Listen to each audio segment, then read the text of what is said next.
अरे ये repair rework repair क्या है?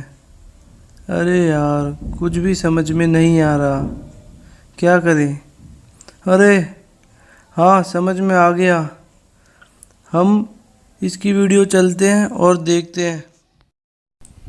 Action on a non conforming product to make it conform to the requirement.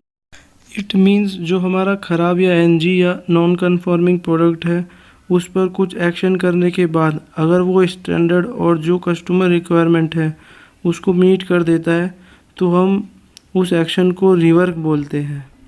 Action on a non conforming product to make acceptable for the intended use.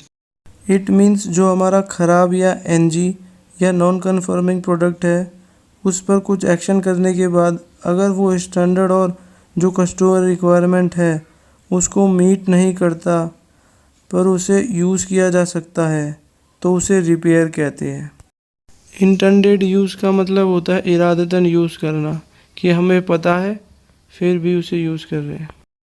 चलिए दोस्तों, हम इसे एक बिल्कुल आसान तरीके से समझते हैं। मान लीजिए कोई चीज़ हमारी ख़राब हो गई, फिर हमने उस पर कुछ काम करके उसे ठीक कर दिया और वो हूबहू जैसे पहले थी वैसे बन गई, तो हम इसे कहते हैं रिवर्क। और जो बिल्कुल हूबहू पहले जैसे नहीं बनी तो हम उसे कहेंगे रिपेयर। चलिए दोस्तों, इसे एक एग्जाम्पल के थ्रू समझने की कोशिश करते हैं। दोस्तों, मैं आपके लिए एक ऐसा एग्जाम्पल लेके आया हूँ जिसे समझकर एक बच्चा भी रिवर्क और रिपेयर में अंतर समझ जाएगा और कभी नहीं भूलेगा। तो चलिए एग्जाम्पल देखते हैं। जी, आपके पास बाइक है।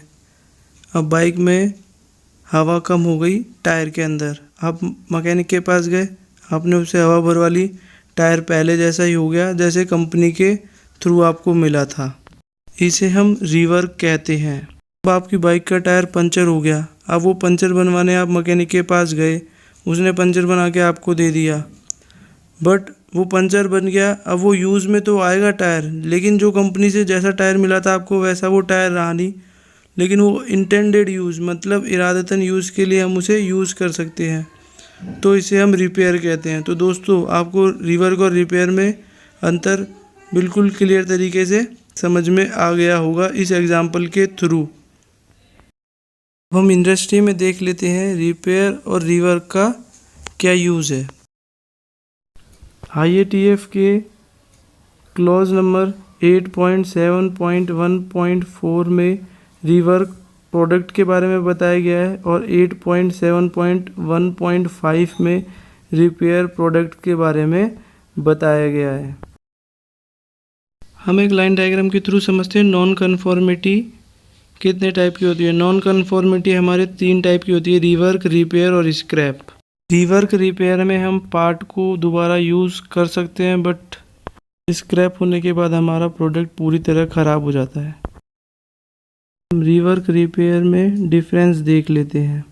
After rework product is 100% conform to original specification. After repair product is good for intended use, fulfil functional. Approval of rework from customer not compulsory, exception if required.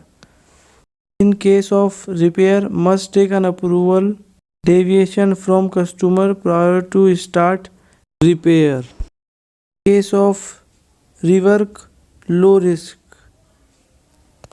In case of repair, we consider high risk. Some documents required from both case. It's mandatory for repair case. First document is related to process document. Second is related to reinspection and traceability requirements. And last third is risk identification in FMEA. Bye bye दोस्तों, फिर मिलेंगे हम एक नई video के साथ। नमस्कार। घर में रहिए, सुरक्षित रहिए।